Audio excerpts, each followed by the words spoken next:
Magandang araw mga kaibigan. Bigyan natin ng reaction opinion itong post, Batangas Update. Reaction ito ni Senator Erwin Tulfo sa nangyaring Blue Ribbon hearing kahapon na pilit nilang pinigilan. Diba? Nag-announce si Erwin Tulfo na hindi na matutuloy yung hearing dahil na-cancel na. Sa Lunes na lang daw. Kinabahan ako doon. Nakala ko hindi matutuloy. Mabuti na lang. At may Robin Padilla na matapang. Tinulak niya si John Vic Rimulya sa gate ng Senado. Nakapasok ang Brave Marines. Natuloy. Ito na ang reaksyon. Ito muna yung pinaka-meat, yung pinaka-sentro ng kanyang pag-alma. Sabi niya, hindi na ito isang simpleng investigasyon. Ito ay isang malinaw at planadong propaganda laban sa aking pagkatao at reputasyon. Walang puwang sa Senado ang mga fake news at trolls. Propaganda daw, fake news daw, trolls daw. Anyway, sa kanya yun. Taong bayan, bahala ta. Kasi yung kahapon, matagal nang naghintay ang taong bayan. May kapitbahay nga ako doon, dito sa aking location ngayon. Palagi niyang inaabangan. Sir, sabi niya, bukas matutuloy na. Master, kasi retired din kasama namin. Parehas kaming nag-abang. Nung nagkagulo sa Senado at parang naagaw na nila ang mga chairmanship, nalungkot kaming parehas. And then, biglang natuloy kahapon. Kaya tuwan-tuwa kami dalawa. And I believe, karamihan sa taong bayan na natuwa at natuloy. Para lang makapagsalita ang mga Brave 18 Marines, yung under oath ba? Importante kasi yung under oath din, pahayag. Bahala na ang taong bayan, bahala tayo na ang judge. Kasi, yung nangyari kahapon is court of public opinion. Iba naman yung court of law, kailangan mo talaga ng ebidensya para mapatunayan. So these are allegations at taong bayan, tayo na ang humusga kung totoo ba ang sinasabi ng mga Brave 18 Marines. Ngayon, pinapabulaanan, pinapasinungalingan ni Erwin Tulfo, karapatan niya yon. So, ang taong bayan, karamihan, saan naniwala? Kanino naniwala? Brave 18 o kay Tulfo? Hindi totoo yan. Kasinungalingan yan. Makikita natin dito sa reaksyon ng taong bayan. Ang ganda ng feature na ito sa Facebook dahil ang taong bayan pwedeng magsalita just by liking, laughing, angry. Ito. Ilan ang nag-react? 153,000 ang nag-react. Ang dami 143 ang tumatawa. 1,700 ang galit. Ito, negative kay Tulfo ito. Ang dami. 7,200 lang ang nag-like o naniwala. So, anong percentage nito? Nasa 95, estimate lang 95%. Hindi naniniwala kay Erwin Tulfo. I'm sorry baka Rafi ang nabanggit ko. Talo si Senator Erwin Tulfo sa Court of Public Opinion based dito sa reaction.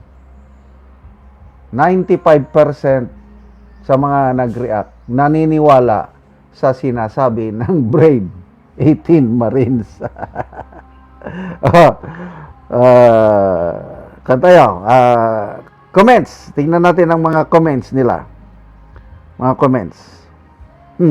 Ang bilis pumasok ang mga comments. Mag-comment din muna ako. Sabi ko, Mr. Ben Delo. Ganun na lang. Yan naman. Mr. Ben Delo. That's my comment. Hindi ko na mabasa dahil siging kapasok ng mga comments. Puros negative. Migs, Dampil, kung hindi lang ikaw si Rapi Tulfo, pinatulpo na kita. Magaling kang inaka. Nerpilak, ano pa daw? Dapat ipatulpo si Eritz kasi Bendilo. MJ De La Rosa, i-deny nyo pa. Nasaan ang yabang mo? Malapit ka ng makulong. Arnel J. Fake news, huwag mo nang paikutin ang tao. Isa kang taong walang prinsipyo, walang salita, nagalit na. Walang paninindigan at walang pagmamahal sa bayan.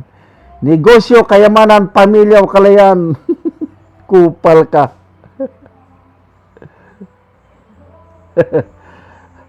Mike Padua, naihi na sa salawal si Malita Boy.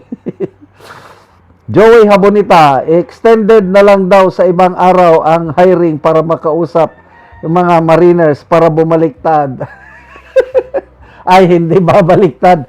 Yung Brave 18 Marines, hindi babaliktad yun.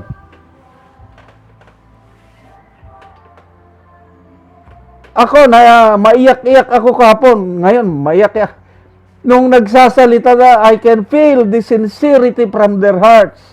Lalo na yung isa na sabi nila na dadalhin namin sa libingan ang laban na ito.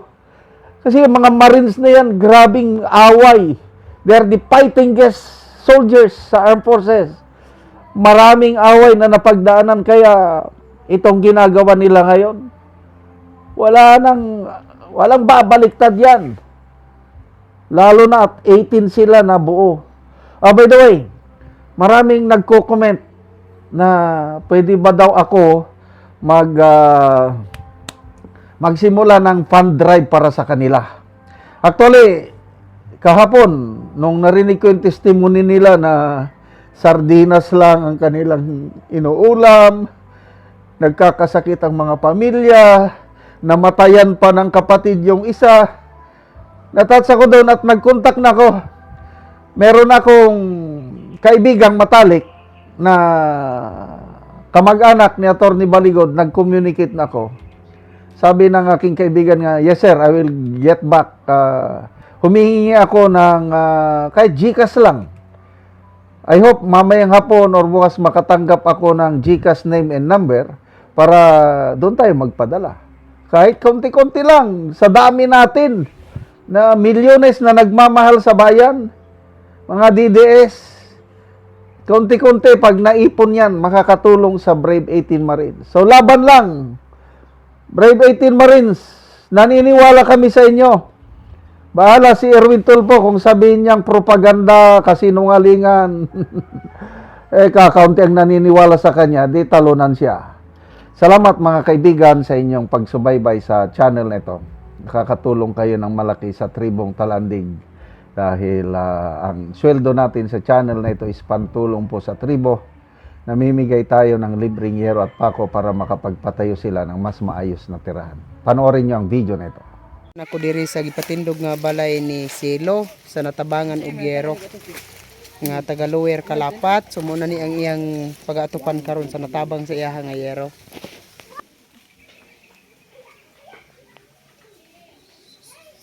So muna ni ang yero nga gitabang nga iatop karon.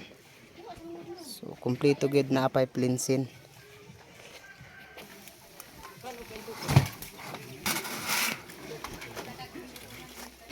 Yang kidunig ka maama. Dagay na ka po. Limbis gani tagka.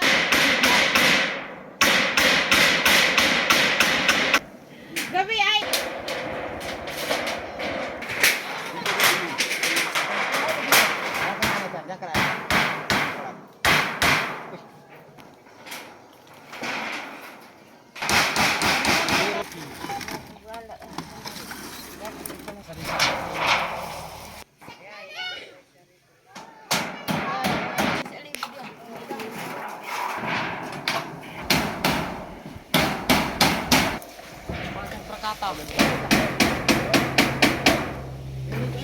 O karon naman na gyud sa pag-atop ang ginatabang nga yero, so makita gyud nato nga natupan na ang ilang gipatindog ni Silo nga balay. At sa Ginoo nga nakaatop na ko sa akong balay nga akong gipatindog. Salamat sa nagtabang sa yero. Ginaot nga magpadayon pa para naapadaghan nagulat. Kung wala mo ang nagtabang kay di pa ko makapatindog sa akong balay. So, Salamat ako nagani ang ningkamot ani para makapatindog kog balay. So, ikaw- Salamat sa Ginoo. So ikaw na ani ang nagpatindog. Oh, So para makataod lang mig balay. para makabalay lang mo. Akong bana dagan man siyang trabaho, busa ako na ang ningkamot nga magpataod mig balay nga. Matagaan mig yero. Salamat kaayo. Ug salamat kaayo tag sa mua. Salamat.